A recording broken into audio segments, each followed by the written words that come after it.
¿Qué tal? ¿Cómo estás? En este vídeo vamos a ver un tutorial de uso de la plantilla de valoración. La plantilla actual se puede usar con más de 10.000 empresas, no está limitada a empresas de Estados Unidos como otras plantillas anteriores, aunque para empresas fuera de Estados Unidos los datos son un poco más limitados. Tenemos algunas novedades en la plantilla, veremos un nuevo método de valoración y tenemos otra cosa que no estaba en las plantillas anteriores que veremos enseguida. Y si no has visto el tutorial acerca de cómo comenzar a usar la plantilla, es muy fácil. Una vez abierto el enlace llegas a esta pantalla, hay que ir a archivo, hacer una copia. Con eso estás creando una copia privada. Pones el nombre que quieras a la plantilla, hacer una copia y ya podemos comenzar a usar nuestra copia privada. Pones un ticker y comienzan a cargar datos de Google Finance, pero todavía faltan cargar algunos datos externos, por lo que tenemos que permitir el acceso desde este banner y ya cargan todos los datos. Si abres la plantilla por primera vez en un teléfono no sale este banner. Es raro, pero no sale el banner, por lo que la copia hazla desde un portátil o desde un ordenador cualquiera en el trabajo, por ejemplo, donde puedas iniciar sesión con tu cuenta de Google un momento. Ajusta el zoom para que se vea bien en tu pantalla y ya puedes comenzar a usar la plantilla. Se puede usar con miles de empresas, pones el ticker y se importan algunos datos que nos ayudan con el proceso de valoración. Y todas las empresas que están en Google Finance las vas a poder utilizar en la plantilla. Para las empresas que cotizan fuera de Estados Unidos hay que poner delante el ticker la bolsa en la que cotizan. En el caso de Amadeus, por ejemplo, tenemos bolsas y mercados españoles y después el ticker. Hay que poner BME AMS, tal cual viene aquí sin ningún espacio. Podemos copiarlo y pegarlo. Y los datos que se importan en la plantilla son un poco más limitados, pero veremos dónde obtener cualquier dato que necesitamos para la valoración. Vamos a ver, por ejemplo, el caso de Adidas también. En este caso sería ETR ADS. En el caso de Inditex sería BME ITX, Vidrala y así cualquier empresa que puedas encontrar en Google Finance. Vamos a hacer un ejemplo de valoración. Vamos a ver el caso de Apple. Vamos a ir paso por paso, vamos a ver todos los modelos. Y como veis, al poner el ticker se recopilan todos estos datos. Tenemos el precio, el último cambio, el PER, el forward PER, cambio de 52 semanas, máximo y mínimo de 52 semanas. El precio objetivo de los analistas se recopila de Finviz. Vamos a verlo rápidamente, lo tenemos aquí. Precio objetivo a 12 meses.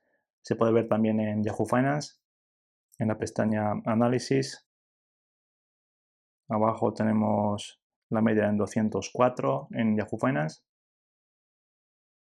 Se calcula la ganancia de los últimos 5 y 10 años sin contar el dividendo. Tenemos los datos acerca del dividendo en este otro lado. Tenemos el dato anual del dividendo y el payout. Se recopila el número de acciones en circulación. Este dato hay que comprobarlo porque en algunos casos, como en el caso de Google, se recopila solamente el número de acciones por ticker y Google tiene dos clases de acciones en circulación, por lo tanto hay que verificar este dato. Por ejemplo, si vamos a Coifin, mejor, tenemos el total de acciones en circulación aquí arriba. Tenemos el crecimiento medio de los ingresos de los últimos 5 años, el crecimiento del beneficio por acción y el crecimiento estimado del beneficio por acción en los próximos 5 años.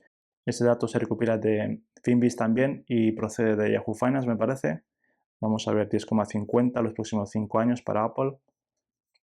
En la pestaña aquí mismo en análisis, abajo del todo. Próximos 5 años anualmente 10,50 de media. Luego tenemos datos sobre márgenes, margen bruto, operativo y neto y retornos. Vamos a comenzar con el primer método.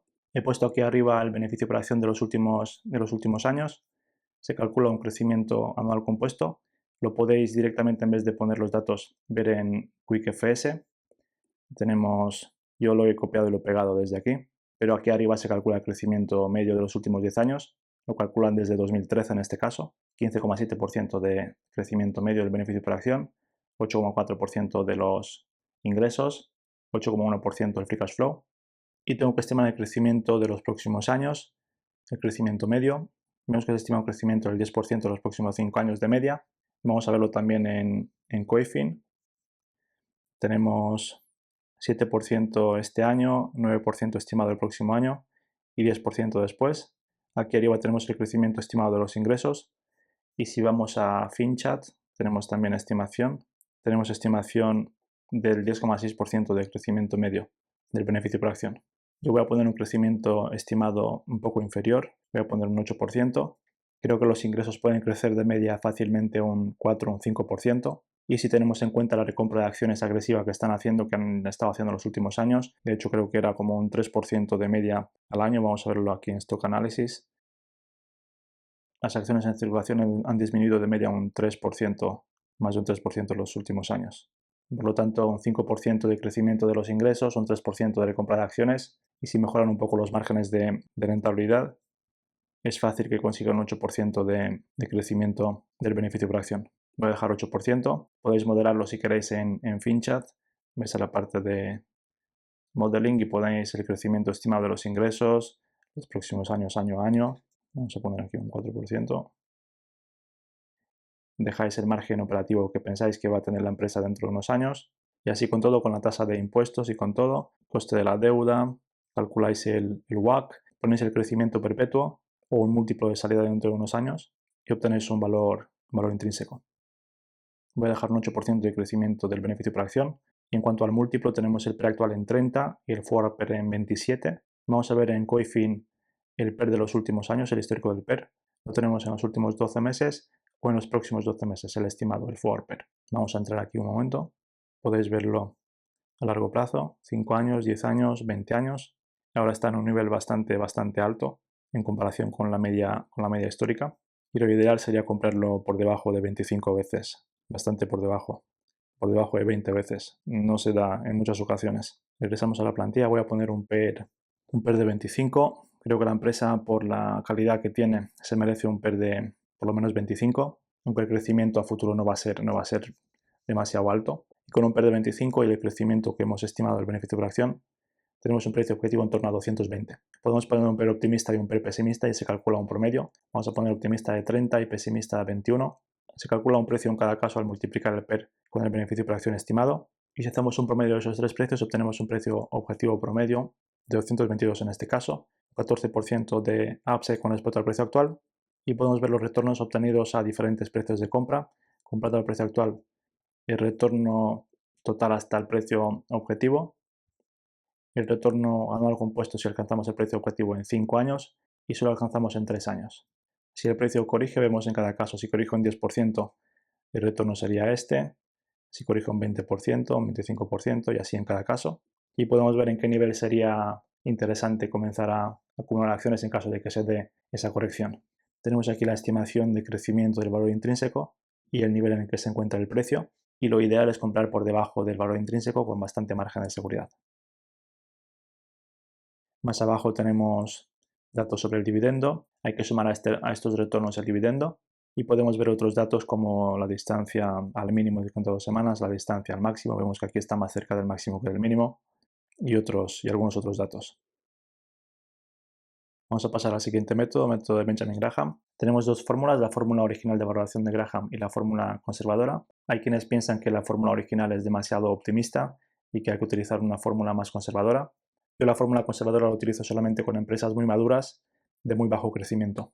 Lo que hace la fórmula es coger el beneficio por acción de los últimos 12 meses. También lo puedes ajustar si hay mucha diferencia entre el estimado de este año y el de los últimos 12 meses y multiplica este beneficio por acción con un PER de empresas sin crecimiento, parte de 8,5 o de 7 y le añade una vez o dos veces el beneficio por acción que nosotros estimamos, lo multiplica con 4,4, que es la tasa media del yield de los bonos AAA corporativos, y lo divide entre el yield actual de los bonos AAA corporativos. Podemos ver este dato en estas dos páginas web.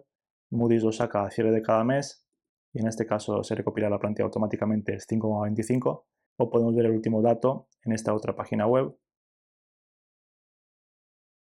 Tenemos el último dato en 4,89. Fluctúa mucho con las tasas de interés. Cuando los tipos de interés vuelvan a bajar, creo que se puede colocar en 4% o por debajo del 4%. Vamos a dejar 4,8%. Ponemos un crecimiento estimado del 8% también aquí y nos calcula un valor intrínseco estimado. Podemos hacer un ajuste si pensamos que las tasas de interés van a bajar próximamente y que el yield se puede colocar en el 4%, por ejemplo. Vemos que en este caso el valor intrínseco está más en torno a 170. Aquí debajo podemos utilizar la fórmula conservadora. Ponemos nuestro crecimiento estimado, nos calcula el valor intrínseco con esta fórmula, aunque como digo yo lo utilizo solamente con empresas muy maduras de muy bajo crecimiento. Es como usar un PER 10 o un PER 12 con una empresa de crecimiento, no tiene sentido. Si te parece que esta fórmula es demasiado optimista y esta es demasiado conservadora, puedes cambiar este dato. En vez de 2 lo pones en 1.5 o lo que tú quieras y ya estás utilizando una fórmula un poco más conservadora. Vamos a pasar al siguiente modelo. Descuento de flujos de caja. He puesto el Free Cash Flow en la plantilla, lo he copiado de MacroTrends. Simplemente para encontrarlo haces una búsqueda en Google, haces una búsqueda tal cual, el nombre de la empresa y Free Cash Flow, y te aparece normalmente el primer dato, el de MacroTrends. Abrimos este enlace y nos aparece el Free Cash Flow de los últimos años. Podemos ver un gráfico, el cambio año a año, y aquí abajo tenemos el Free Cash Flow. Yo he puesto todos esos datos en la plantilla. Se calcula un crecimiento medio, aunque lo puedes ver como vimos en QuickFS, el crecimiento de los últimos 10 años calculado aquí, desde 2013 hasta 2023 en este caso, y en la plantilla lo ponemos a partir de 2014. Tenemos un crecimiento anual compuesto de casi el 8%. Vamos a poner el Free Cash Flow estimado de este año. Lo podemos ver en estas dos páginas web. Para empresas que cotizan fuera de Estados Unidos, a lo mejor lo puedes encontrar antes en Market Screener. Y en el caso de Apple, si abrimos la parte de estimación de analistas, lo tenemos aquí abajo. Se estima 109.000 para este año, un 9,7% más que el año anterior, y 119.000 para el próximo año. Crecimiento medio del más del 9% los próximos 2 años. Vamos a partir de 109.000 en la plantilla.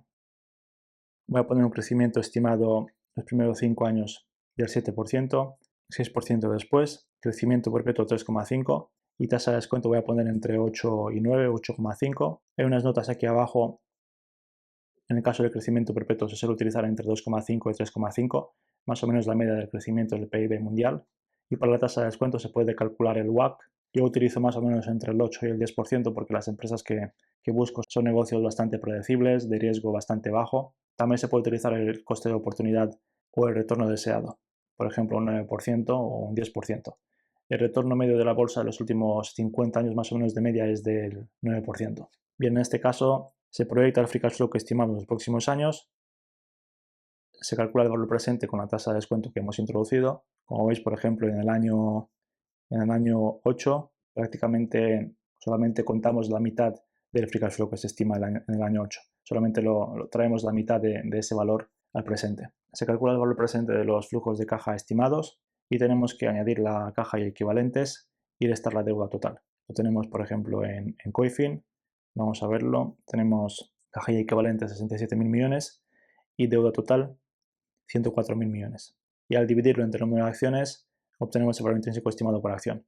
El número de acciones lo podemos ver también en Coifin, aquí arriba. Tenemos en este caso valor intrínseco estimado 164 y no tenemos upside. Podemos hacer otro cálculo desde una perspectiva más empresarial, lo que genera el negocio, lo que pensamos que va a generar en el futuro y cuánto piden por el negocio ahora. Y vamos a comparar el Free Cash Flow Yield con lo que generarían otras posibles inversiones. En este caso partimos del Free Cash Flow del año 2024 estimado y tenemos el Free Cash Flow proyectado para la empresa. Vamos a poner el Enterprise Value, lo tenemos en Coifin, 2,9 trillones. Y tenemos el Free Cash Flow Yield inicial en el 3,7%. En el caso de comprar todo el negocio, por ejemplo, este es el precio que te piden en este momento el mercado y esto es lo que te va a generar un 3,7% el primer año, un 4% estimado el próximo año, 4,3%, 4,6%, 4,9%, 5,2%, 5,5%. Y comparamos esto con el retorno libre de riesgo. El instrumento libre de riesgo más utilizado es el bono del tesoro a 10 años. Vamos a ver el último dato. Lo tenemos en el 4,28% en este momento. Y comparamos lo que nos genera el negocio a nosotros con lo que podríamos obtener con el dinero invirtiéndolo en otra parte. Podemos invertirlo en bonos del tesoro, podemos invertirlo en inmuebles. Si por ejemplo compras un piso o un edificio, te genera, si lo alquilas, un 4 o un 5% de media al año neto. Lo ideal es comprar una empresa cuando el rendimiento, el Free Cash Flow Yield, está por lo menos al mismo nivel que el bono del tesoro, a menos que sea una empresa de alto crecimiento, que el Free Cash Flow Yield crezca muy rápido. En este caso tardaríamos por lo menos un par de años en igualar la tasa libre de riesgo. Lo mejor sería esperar una corrección, por ejemplo, un 20% de corrección nos llevaría a tener un Free Cash Flow Yield un poco por encima del retorno libre de riesgo. Yo le pondría incluso un poco más, un 25%. Tendríamos el precio por acción aproximado por debajo de 150 y en ese caso estaríamos obteniendo un 5% de Free Cash Flow Yield. Además, el Free Cash Flow va incrementando año a año pero estos flujos de caja futuros son inciertos, por lo tanto por eso pedimos siempre un poco de margen de seguridad, porque si tú inviertes aquí vas a obtener esto los próximos 10 años sí o sí, mientras que aquí puede haber un año o dos malos que en vez de tener 124.000 de free cash flow en 2026, a lo mejor son 100.000. Por eso pedimos un poco de margen de seguridad. En la siguiente pestaña podemos ver el resultado que hemos obtenido de estos tres métodos. Hemos obtenido 174 con el primer método, valor intrínseco. Cogemos solamente este dato, 174. Hemos obtenido 163 con el método de Benjamin Graham y 164 con descuento de flujos. En este caso, nuestro valor estimado está por debajo del precio actual. Tenemos el valor promedio en torno a 170. Y si le ponemos un margen de seguridad de un 10%, el precio de compra aceptable estaría por debajo de 160, 155, con un 20% por debajo de 140. Voy a dejar un 10%. El resultado con estas estimaciones es esperar una corrección. Y si crees que has sido muy conservador con el crecimiento, puedes poner, por ejemplo, un 10% de crecimiento como estiman los analistas, crecimiento medio, y en vez de partir del beneficio por acción que he partido yo de los últimos 12 meses, puedes ver la estimación de este año en Coifin. Tenemos en 6,58, vamos a poner, por ejemplo, 6,5, 10% de crecimiento medio. Vamos a dejar solamente un PER que pensemos que pueda darse dentro de 4 o 5 años, por ejemplo, PER 25, 26, 27. Y en este caso tenemos el precio objetivo más en torno a 250.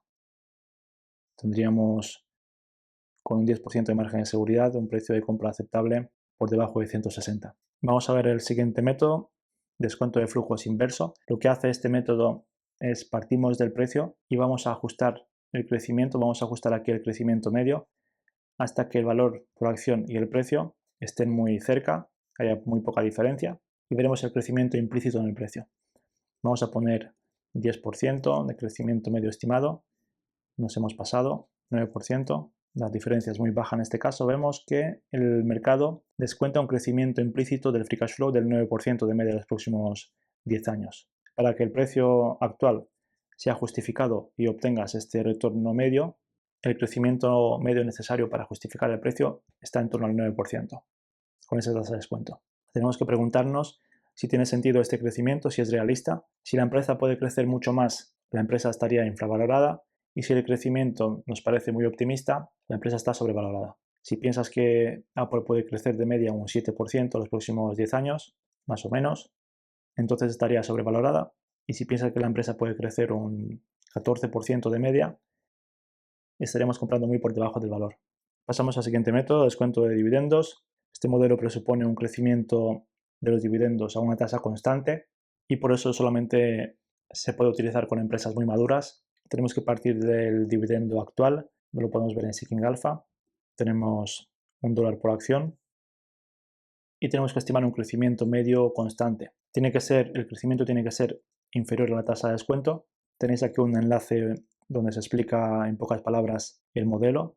Voy a poner un crecimiento medio del 8% y nos calcula valor intrínseco, aunque el modelo es muy volátil. Al pasar del 8 al 7% vemos que cambia completamente el valor intrínseco. Este es un modelo que se utiliza más con empresas muy maduras. Por ejemplo, Philip Morris, tenemos el dividendo en 5,2 en este momento y si le ponemos 3,5% de crecimiento medio, puedes estimar un crecimiento medio más o menos en línea con el crecimiento del PIB o de la inflación, un poco más que la inflación, y en este caso el modelo no es tan volátil. Si pones un 3% tienes un downside de un 7% y si pones un 3,5% un upside de un 3%. Con esta empresa sí que puedes utilizar este modelo, no lo puedes utilizar con cualquier empresa que paga un pequeño dividendo y no podemos estimar una tasa constante de crecimiento. Bien, tenemos por último empresas comparables. Aquí lo que hacemos es comparar la empresa con competidores o con empresas que de alguna manera puedan ser comparables. En este caso podemos poner, por ejemplo, Microsoft o Alphabet como empresas comparables. Se recopila el precio por acción, el beneficio por acción, se calcula el PER y se hace una media del PER. Y podemos ver si Apple está muy lejos de la media de las empresas comparables. Se utiliza el método para ver en general si la empresa está cara, barata o más o menos en línea con otras empresas del sector o empresas comparables. Por ejemplo, podemos verlo en el caso de Pepsi y Coca-Cola. Cotiza más o menos con el mismo PER. Si se me ha pasado algo durante el tutorial, voy a poner las notas abajo de cada hoja. Veis que hay notas en cada hoja, más o menos con enlaces de interés dependiendo de la página de lo que se necesite para el método de la hoja. Si tienes alguna duda, déjame un comentario en el vídeo y le voy a contestar lo antes posible, o envíame un mensaje privado en Patreon. Espero que la plantilla te sirva. Guárdate el enlace original porque la plantilla la voy a estar actualizando, y si se te borra alguna fórmula de tu copia, simplemente al hacer una nueva copia de la plantilla original vas a recuperar todas las fórmulas y vas a tener la última versión actualizada de la plantilla. Lo vamos a dejar aquí. Un saludo, adiós.